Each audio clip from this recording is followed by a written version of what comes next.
arrives and we get her like walking through the hallway thing and everyone's like, oh my God, Claire. And Alli is just so pissed off. She's like, you can't be hot and smart. And Claire's like, why not? And I'm like, oh yeah, I like Claire. And she's like, it's just not how it works. And Claire's like, that's stupid. Yeah. But she's also just confused and hurt because her friend is like shitting on her feeling good. Yeah. Yeah. And Claire's like, what? I'm really confused. Or Claire, did I say Jane? Yeah. Claire is like, what? I'm confused. Why are you saying all this? You're the one who said I should dress like this, and I like it now. And Alli's like, you can't do this. Like, what are you doing? She's like really jealous and like of all the attention that Claire is getting now because she thinks it's going to take attention away from her, and she's insecure. And her hat is terrible. Oof. And then I just wrote down, okay, Lucas is terrible. I put Jane no longer has a backpack. So Jane goes into the dot looking for Spinner. Yeah. I don't remember why I wrote down Lucas is terrible, but he must have said something. Oh, because before that, it's like everyone's, Sav and Danny maybe go up to Lucas and being like, hey, where's your sister? Yeah. Because the football game's about to start and like one of their best don't know players where she is. isn't there. And Lucas is like, she's probably just doing this for the attention. God, classic Jane. And Sav and Danny are like, that does not sound like Jane at all. He's like, whatever, bye. And then Jane is going into the dot, and she's falling apart. And she's like, is Spinner still here? And Holly J is like, no, alumni game. Like, why aren't you there? She's like, oh, no, I'm not playing. Because she earlier had called and said, like, I have the flu, I can't go. And she just sits down at the dot, and she's, like, falling apart, and she is crying, and it's so sad. And Holly J is like, my human emotion sensors are not equipped to handle this. And then we go back to Degrassi, and we're in, like, science class, and Alli is, like, solving an equation on the board, and then the teacher is like, oh, what does everyone think of what she did? And then Claire's like, oh, she forgot to do this one thing, and then she goes up to the board to, like, further solve it, and Alli is, like, fuming.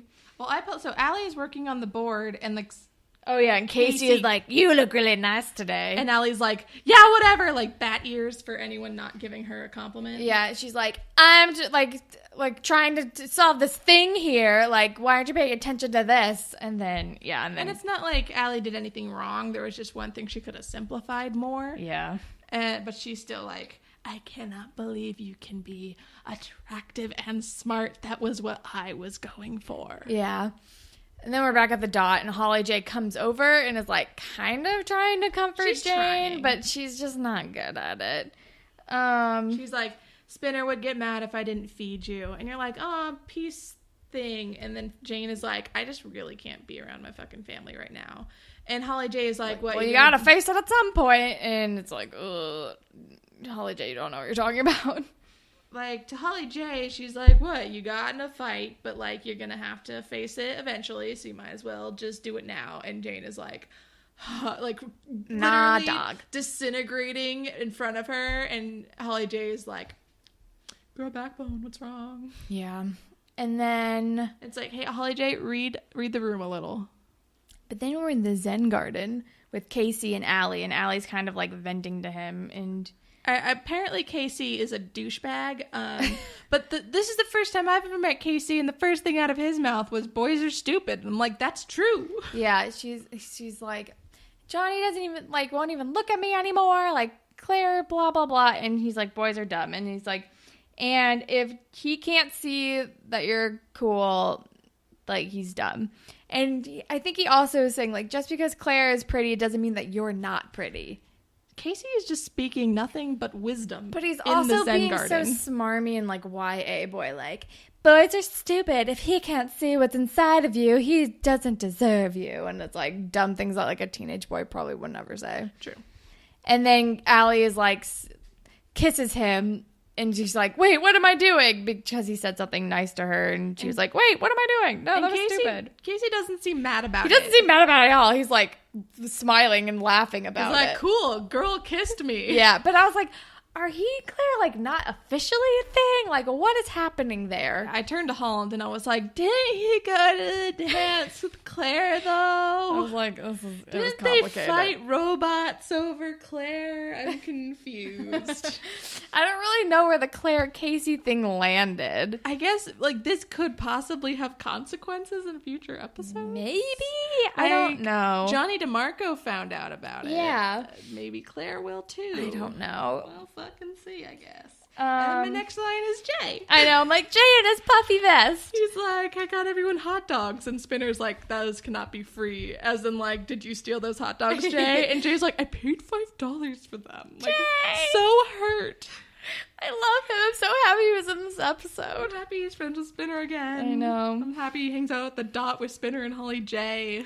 And then Jane shows up and Lucas is like, I think she's like, she's kind of trying to tell him what happened. She's like, why do you think that, like, him tucking me in tonight took so long? And he's like, Dad always said you just took a long time to fall asleep. And she's like, yeah, did he tell you to keep that a secret too? And then Lucas is starting to, like, yes. Lucas legitimately did not know. Yeah. So, like, okay. Because he starts off kind of defending Dad. He's like, why are you, like, so against Dad? Like, stop bringing up stuff from the past. Like, he's trying to come back in our lives now. Like, why can't you let things be good? And then Jane is like, can we talk about what actually happened? And then he's like, oh, no. Okay, to start over, they're at, like, the victory party, the alumni won. And Jane shows up half in tears, being like, where's Mom and Dad and Izzy? And Lucas is going like, can you not make this about you? I won. Dad's proud of me. Oh my God. And Jane's like, I need you to fucking listen to me, you little bitch. Like, yeah. You know, fucking see reality. And then he finally does. And he's like, surprisingly. Oh, no. Like, yeah. Someone who was such like a hardcore daddy's defender, he realized real quick and also believed her. Yes. Which I think is so important. And I loved it. I loved that he just automatically was like, oh, realization. Oh, this is what happened. I believe you. Also had to confront his childhood as well, which is clearly something that he was like the pre-dad leaving years. He must have glorified in his brain. Yeah. Or like saw himself as such the victim, like the lonely child, like Dad's favorite was the other kid. Like, don't want to discount those feelings because they're probably very real. But Jane is like, hi, I'm a mess. Yeah. And this person is with your daughter right now. Right. And I really think, like, I don't know if Lucas would have been so quick to believe Jane if he didn't also have a daughter. I don't know, maybe. All right, it's something. But I also think it's a lot of it is like she put some pieces of weird things he never questioned before together as well. Either way, like, real proud of Lucas for believing her with no questions asked. Yeah. And then they run into the school and they see, like, the dad, like, hanging out with Izzy. And it's, like, bone chilling to see him alone with Izzy. Yeah. And Lucas, he, like, steps up. He's like, get the fuck away from her. And Jane is like, yeah, how could you do that to me? Hi, I remember what you did. How can you do that? And then her dad immediately starts trying to gaslight her and is like, what are you doing? Let's not ruin the day with you, like, making up stories. Like, what are you talking about? Yeah. And she's like, don't pull that fucking shit with me. I remember what you did. And, like, Lucas comes in after Jane. Jane jumps in to immediately confront him. And he's like, what are you talking about? You were like, ugh. And then Lucas comes in and he's like, Janie's telling stories again. And also I'm like, wait a second. She's Anastasia. When did she change her name to Jane? I think her middle name is Jane. Okay. But she definitely, it also comes up multiple times in the episode that, like, she changed her last name to Vaughn. Yeah. And I think it was probably because she didn't want her dad's last name. It was probably subconscious, but she did change her last name to Vaughn. Yeah, and it's just that, like, these two are united front, and they're like, get the fuck out of our lives. Yeah, and Lucas is like, I can't believe I, like, defended you. Like, he's like, defending Jane, and he's telling him to get the fuck out. And I'm happy that Lucas stepped up. I'm happy for Jane that she confronted her father and was like, this was not okay. I remember what you did. I don't ever want to see you again. And I'm real proud of Lucas for being able to do all of this, be a big person, even with the completely devastatingly unserious haircut. Yeah. It takes a little bit, just the tiniest bit of wind out of it. But it's nice. It's nice to see the siblings on the same side, evil being confronted, and harsh realities really, really, really suck. But having someone like Lucas believe her, yeah, that's probably really, like, she slept outside all night, she's breaking down, but as soon as she finally like put it into words, so many words, like the first time she actually said these words to anyone was to Lucas, and he immediately believed her, and she immediately had like a support system, which was great. But then real quick, we gotta wrap up the B plot, and Johnny, like, comes up to Alli, and he's like, so, is Casey your new squeeze? And Allie's like, no. And he's, like, looking at her with his puppy dog Johnny DeMarco eyes because he still loves her. Great puppy dog face. And then Alli is like, why can't we date? And he's like, I'm a bad guy, Backwoods. You're better off without me. And she's like, obviously, you're an idiot.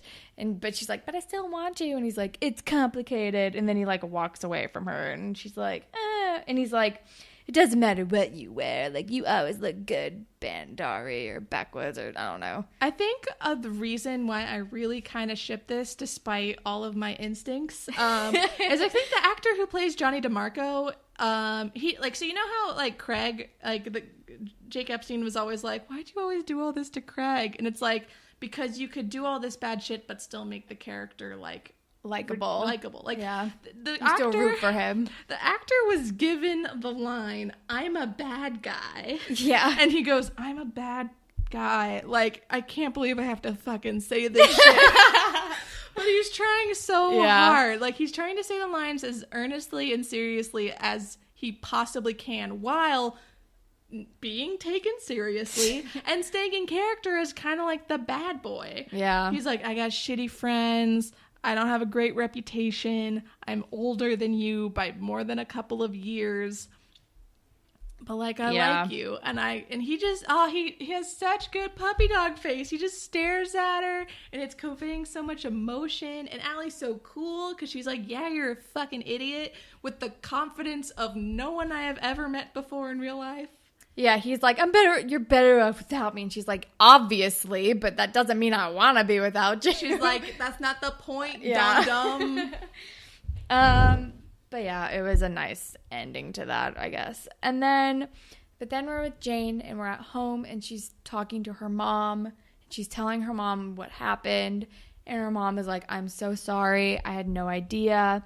And she's like, why didn't you tell me? And Jane was like, I don't know. Like, I felt like if I did, you would think it was my fault somehow. And her mom's like, I would never have thought that. But that's a very, like, common thing that, like, kids think when this kind of stuff happens. And they think that it was their fault. Like, they did something to make it happen. And a lot of times their abusers, like, make them think that, too. To, like, keep them from not saying anything. Classic manipulation tactic is to be like, I wouldn't do this if you just did what I want. Yeah.